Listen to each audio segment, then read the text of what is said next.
sou discente de Ciências Sociais da UFPA. Eu sou orientada pela professora Michelle Escora Bueno e o nome desse plano de trabalho é Formação de Etnógrafas no Brasil, Mapeamento Nacional. E basicamente o plano de trabalho ele se propõe a entender como que funciona o ensino da antropologia tanto nos cursos de graduação de Ciências Sociais, nos cursos de graduação de Antropologia. E a partir disso a gente começa a pensar sobre algumas questões. Como se aprende a ser etnógrafo, como se ensina a ser etnógrafo, o que fundamenta a pesquisa de campo e a etnografia dentro desses cursos, como que a gente pode pensar sobre ética de pesquisa, sobre trabalho de campo e todos esses desdobramentos. Então, para a gente conseguir entender isso, a gente fez um mapeamento em todas as instituições de ensino superior públicas brasileiras que ofertassem os cursos tanto de ciências sociais quanto de antropologia. E a partir disso, a gente pegava as matrizes curriculares, as ementas, bibliografias, projetos políticos pedagógicos, armazenávamos esses documentos oficiais. Assim que esses documentos foram coletados, surgimos então para essa fase do plano de trabalho que era fazer a análise. Não só análise, na verdade, mas fazer a sistematização desses dados. Então, eu peguei todas essas bibliografias e ementas, e eu coloquei todas elas numa planilha de Excel.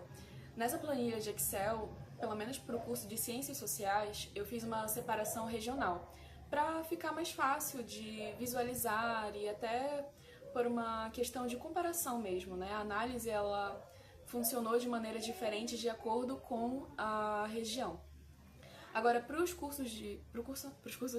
curso de antropologia foi diferente porque no Brasil tem apenas 11 cursos de graduação em antropologia.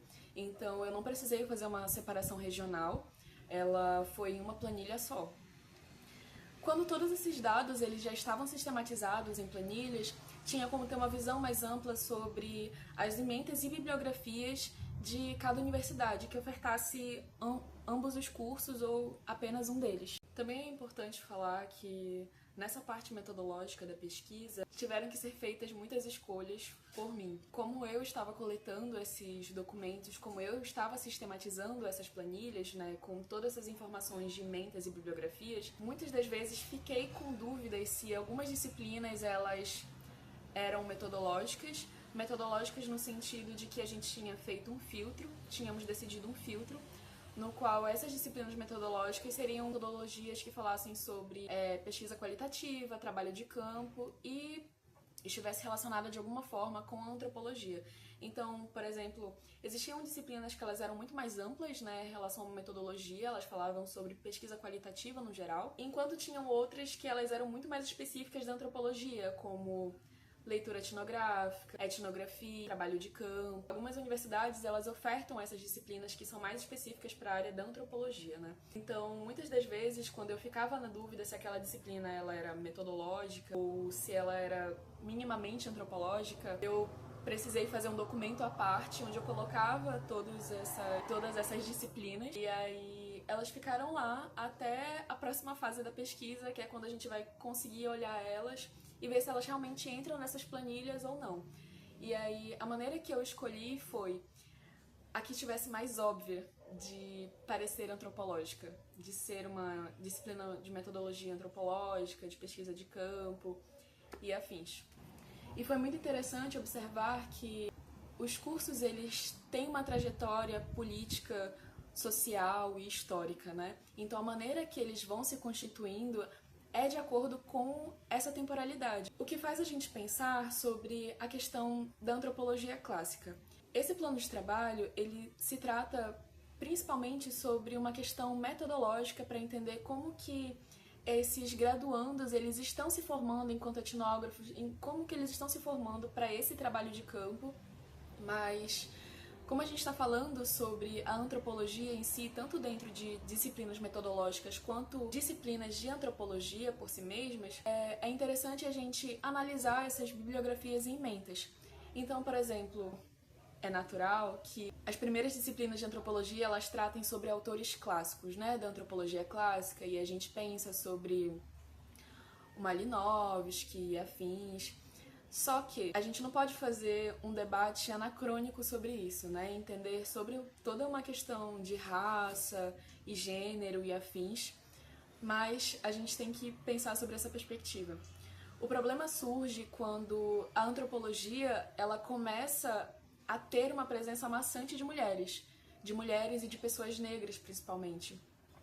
Só que nessas bibliografias, né, seja em disciplinas de antropologia contemporânea ou outros desdobramentos, é muito visível que as bibliografias obrigatórias elas são constituídas principalmente por homens, majoritariamente por homens, se não completamente composta por homens. Então, a gente vê nomes da antropologia como Ruth Benedict, Margaret Mead, Zora Houston, por exemplo, que são mulheres muito importantes na antropologia, mas que elas não estão em bibliografias obrigatórias. E quando elas aparecem na bibliografia, elas aparecem enquanto uma bibliografia complementar, ou elas são uma minoria muito pequena comparado a toda aquela listagem de textos escritos e feitos por homens, né? Além da gente pensar sobre essas questões de raça e de gênero que constituem a escolha dessas bibliografias obrigatórias, é importante a gente pensar também sobre essas questões metodológicas. Então, disciplinas de ética, elas não são muito recorrentes. Na verdade, elas são uma minoria muito latente, no sentido de que ou essas disciplinas de ética, elas são optativas, ou elas não estão ali. São pouquíssimas as universidades que ofertam disciplinas de ética enquanto disciplinas obrigatórias. E mesmo que a gente pense que a ética pode ser abordada em uma disciplina de metodologia, isso não é necessariamente o que acontece, porque em disciplinas de metodologia, os textos eles se validam muito mais por uma coisa mais prática, uma coisa de como se portar, o que fazer, como fazer, quem já fez, e não necessariamente pensar sobre esses princípios norteadores dos pesquisadores. Né? Pensar sobre essa ética de pesquisa, essa ética no nosso trabalho de campo, é uma coisa que é essencial para nós que somos cientistas sociais, que somos antropólogos e que principalmente somos etnógrafos, e nos formamos dessa forma. Além de pensar sobre essa disciplina de ética, a gente também poderia pensar sobre a disciplina de Libras. Libras, muitas das vezes, não é uma disciplina obrigatória, principalmente para o curso de bacharelado, e muitas das vezes nem optativa. A disciplina de Libras ela vem a ser obrigatória no curso de licenciatura em Ciências Sociais. Ela geralmente vem como uma disciplina obrigatória. E a gente pensa sobre a Libras e a gente tem que pensar não só enquanto pesquisadores que não possuem interlocutores, não trabalham com pessoas que sejam deficientes auditivas, mas pensar sobre discentes com deficiência que não têm uma formação completa sobre como ser uma etnógrafa, porque a Libras não está ali para possibilitar essa formação. Então existe esse déficit na graduação, tanto em ciências sociais quanto em antropologia, mas também em outros cursos, né? Voltando para a questão dos marcadores sociais, né? Eu acho interessante que muitas das vezes disciplinas que falam sobre raça e gênero são optativas. Elas não estão na grade obrigatória do curso. O que faz a gente pensar muito sobre de que maneira a gente vai olhar para as nossas pesquisas, de que maneira a gente vai analisar elas se a gente não pensa sobre esse contexto racial, de gênero, de classe, de sexualidade, que são marcadores importantes não somente na nossa análise, mas na maneira que a gente vai se relacionar com o outro, né? Que é um tema muito, muito latente para a antropologia. E esses foram alguns dos resultados das análises que foram feitas a partir desse plano de trabalho.